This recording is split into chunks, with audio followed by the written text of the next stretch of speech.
азыркы окуучулар уже романдарга өтүп башташкан. Бул китеп окуганы менен бул көп түшүнүк аласың, сөздөрүң да лексикаң да көбөйөт. Азыркы учурда чоң кичисине карабай интернеттен бошобогон балдарды китеп окууга тартуу көйгөйлүү маселе бойдон калууда. Аларды адабий чыгармалардан окуганга үйрөтүү мугалимдин чоң жеңиши десек болот. Чыгармаларды окутуу менен кошо китепте колдонулган өнөргөн сөздөрдүн маанисин атайын түзүлгөн сөздүктүн жардамы менен түшүндүргөн Жылдыз Жаныбекова Камбаралы Бобулов атындагы номер 88 мектептин мугалими. Тажрыйбалуу мугалимдин китеп окутууда өзүнүн текст менен иштөө деген өзгөчө ыкмасы бар. Ал 11-класстын адабият сабагында балдарга жаккан ыкмалардын бири. Тексттермен таанышып чыктыңар. Эми тексттеги негизги ой боюнча түзүлгөн өзүңөрдүн презентациялар даярдайсыңар. Презентацияны жактоого 2ден окуучу даярдангыла.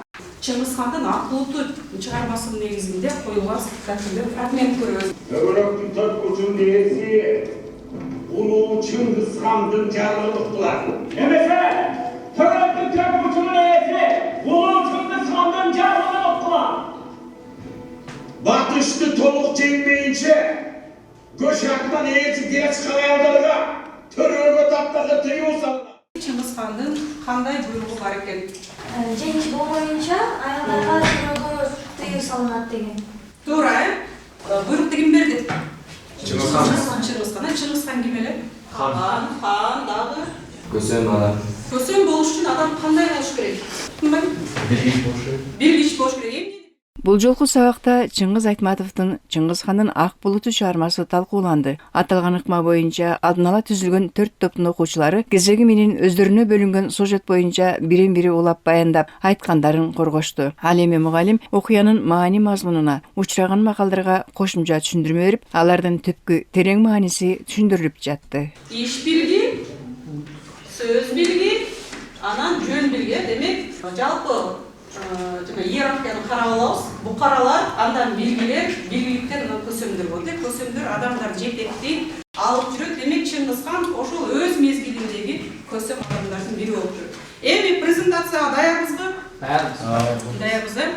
Белгилеп, биринчи топтон баштайлы. Азияны басып алганы баратышкан болчу. Андан кийин ошол Азияны 10 миңдеген жокерлери менен аскерлер менен басып баратышып, алар ошол Чыңгыз Хан деген Сары өзөккө келгенде Чыңгыз Хан буйдага калат, ошол жерге токтоп калат.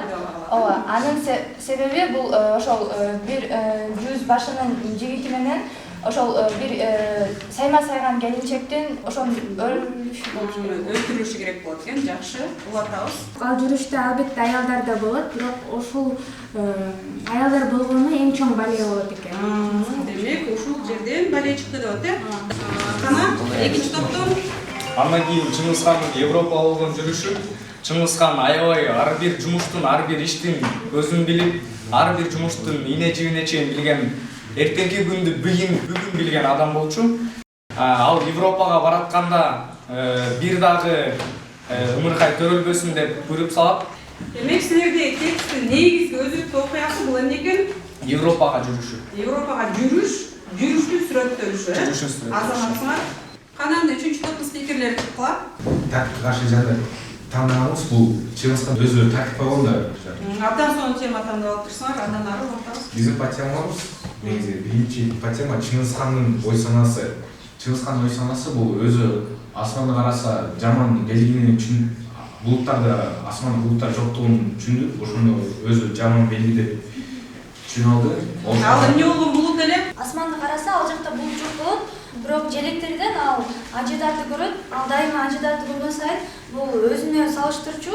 Ал ажидар бул менин сүйлөкөтүмдөчү. Менин сүйлөкөтүм деп ар дайым айтчу. Жана бул сүрөттө тартканын себеби негизи согушта тартип боюнча бала төрөлбөш керек болчу. Бирок тилекке каршы ымыркай төрөлөт.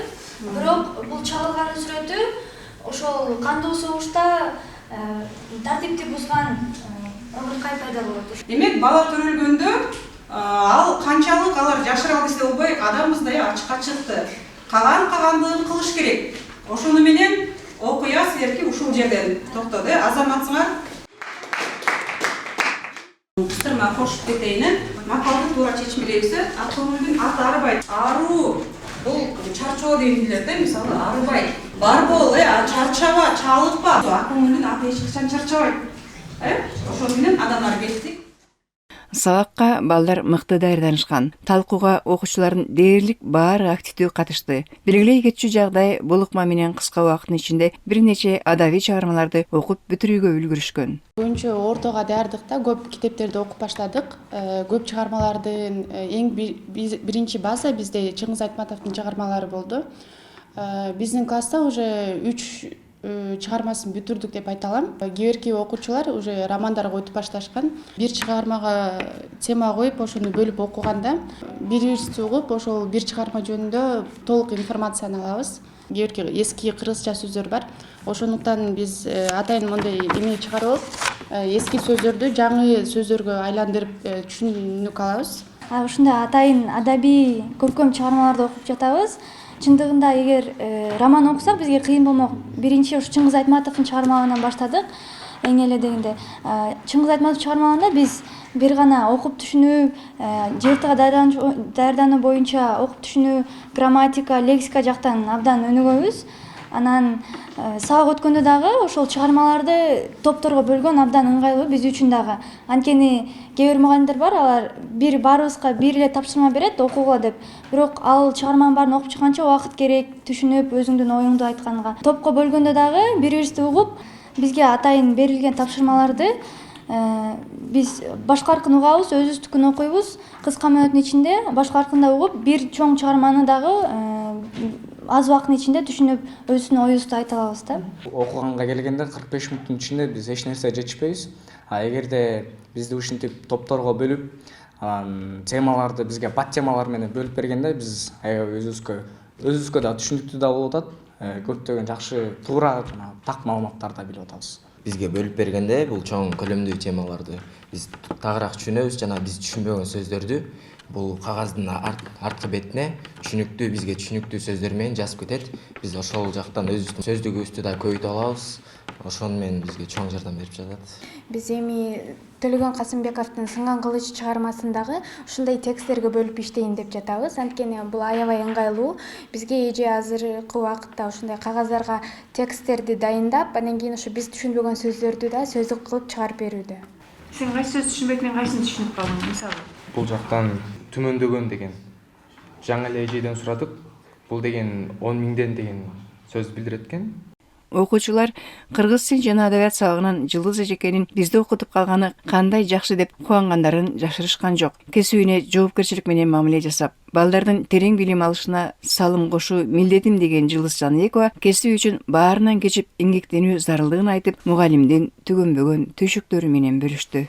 Адамдарды даярдайт турмушка, ошол эле кесипке, коомго, жашоого даярдай турган инсан болгондон кийин ошо бир өзгөчө кесиптин ээси болгондон кийин ал өзүнүн кесибин жакшы түшүнүш керек, сүйүш керек. Анан эң эле биринчи өзүн даярдап чыгыш керек. Себеби бул кесиптин ээси болуш оңой эмес. Азыркы учурда мындай болуп атпайбы? Жана босого баалы төмөн болуп калып, кайда барарын билбей, же болбосо бир колледжди бүтүп, анан эптеп мугалим болоюн дегенчи. Бул туура эмес. Эң жакшы окугандар мугалим болуш керек.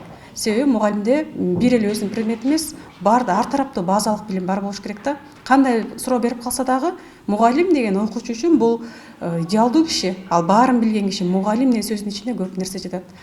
Анан мен кантип келдим бул кесипке? Мен деле ушул азыркы окуучулар сыяктуу башында өзүмдү мугалим катары көргөн эмесмин, бирок улам 11 класс болуп, анан олимпиадаларга катышып ушинткен сайын мага мугалимдик кесип жага баштаган. Мен ал тургай өзүбүздүн эжебизден суранып дагы айрым сабактарды өтчүмүн.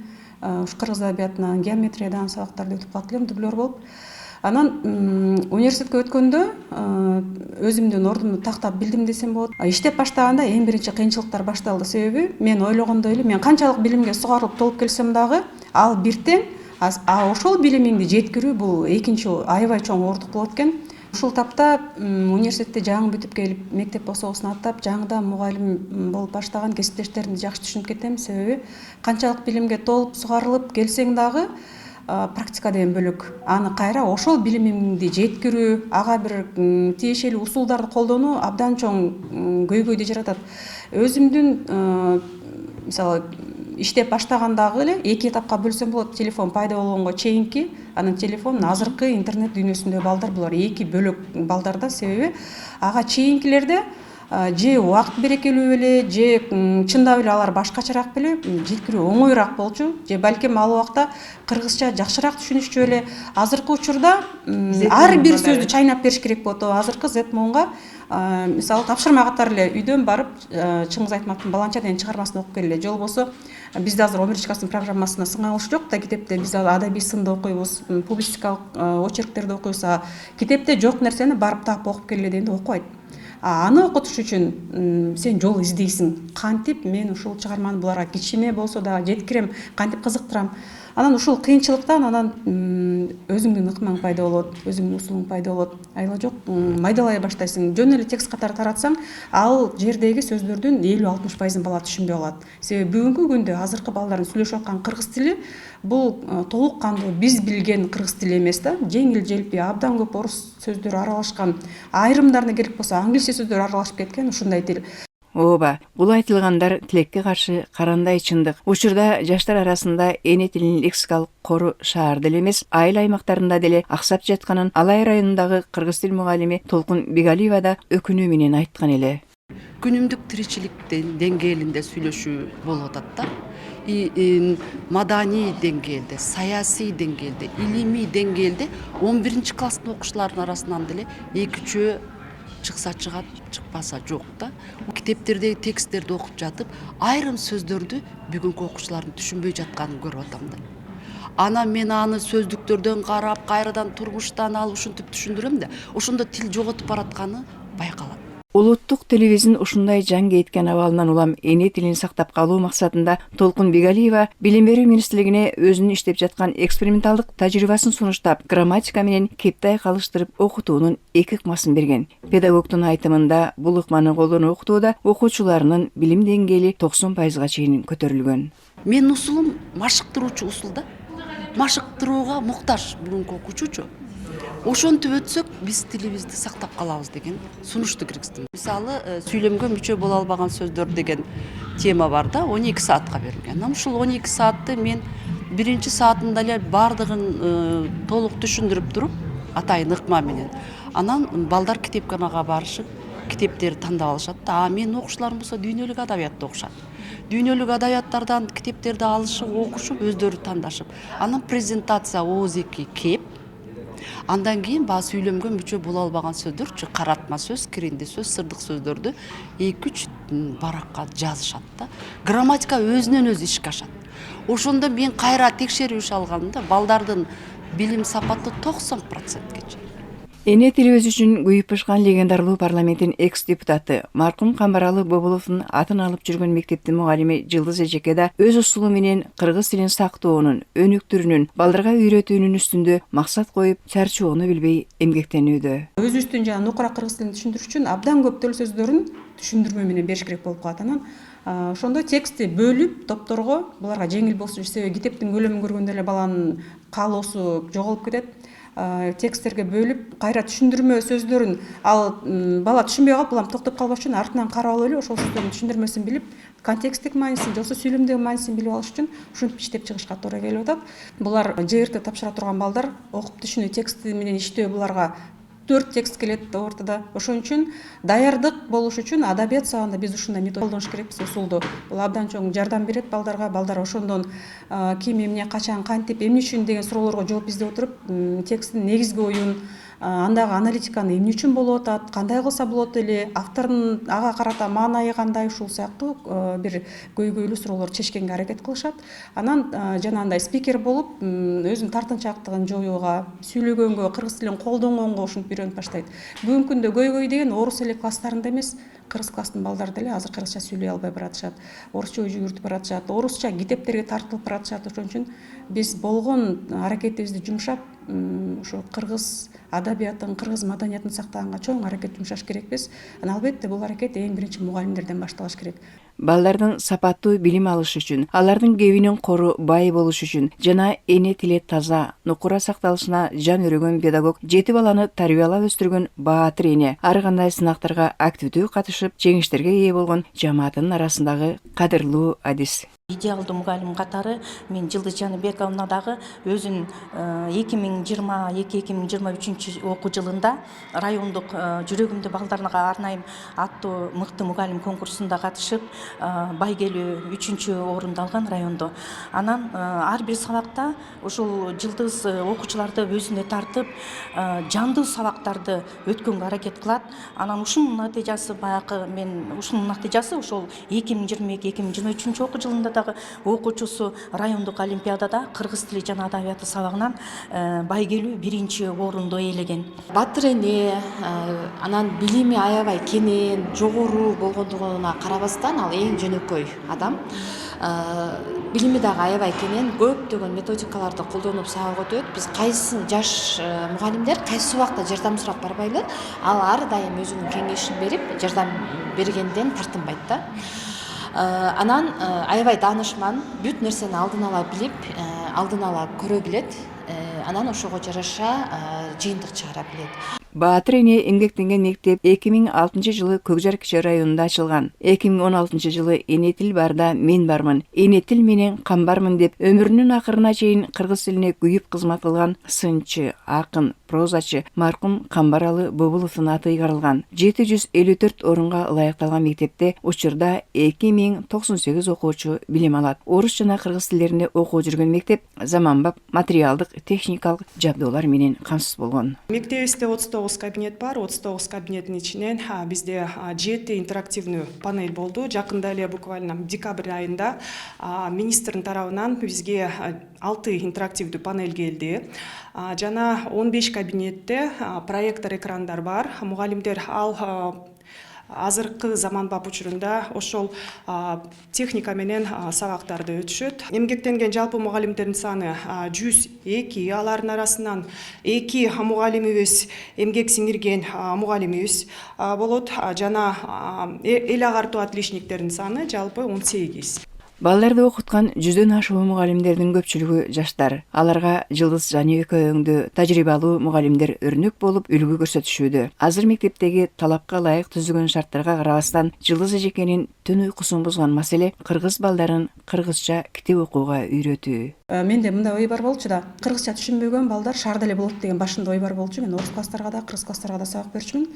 Бирок айылга барганда андай эмес экенин түшүндүм. Айылдын деле балдары китеп окубаган, ошол эле айылдын балдары эле кыргызча эле нукура сөздөрдү түшүнбөй калган. Кыргыз балдар ушинтип өз тилине ушунчалык кайдыгер болуп баратат. Эмне үчүн китептерибиз окулбай калды? Эмне үчүн сон мен үчүн абдан сонун деген ошол эле лексиканын жыйындысы кору болгон Каныбек окулбай калды. Ошол эле Сынган кылыч окулбай калды. Эмнеге бул чыгармаларды окуп билбесе, биздин балдардын өзүнүн маданиятына, адабиятына, тарыхына болгон сый урматы каяктан күчөйт деген суроолор жаралып, анан ошо шаарга келгенден баштап өзүмө ушундай максат коём да, мен баары бир Каныбекти сөзсүз окутушум керек, билдирип калышым керек. Сынган кылычты сөз балдар эмне жөнүндө экенин жок дегенде бир ошонун бир 50-60% билип калыш керек деген ошонун үстүндө иш алып барып атам.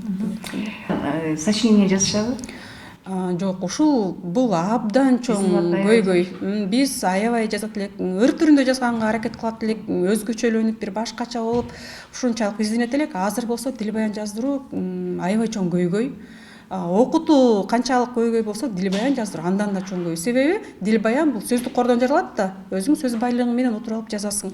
Бүгүнкү күндө окшош болгон дил баян алыш мүмкүн. Себеби интернет деген бар, же болбосо кичинекей эле болгон билимди бири-биринен колдонуп ошентип жазбаса, өзүнүн сөздүк кору мурда дил баян жазыш үчүн бир 2,5-3 бетке чейин жазган болсок, бүгүнкү күндө 1,5 бетти толтура албай калган сөз байлыгы менен чоңоюп атышат балдар. Ошон үчүн дил баян бул өзүнчө тема да. Кесибине өзгөчө берилип, балдарга билим берүүнүн түйшүгүн тартууга баш оту менен киришкен Баатыр эненин агартуучулук эмгегин элге айтууга даярдалган берүүбүздө эне тилибиздин маселеси канчалык оор экенин көрдүк. Жылдыз айым айткандай, бул багытта мугалимдерден сырткары ар бирибиз дүйнөдө теңдеши жок манасты жараткан улуттук улуу тилибиздин жоголбой жашашы үчүн кам көрүүгө милдеттүү гана эмес, карыздар экенибизди аңдадык. Жылдыз эжекедей элине, тилине күйгөн мугалимдер улуттун уңгусу болгон кыргыз тилинин өмүрүн сактоого эбегейсиз салым кошо алат жана сактай алат демекчибиз.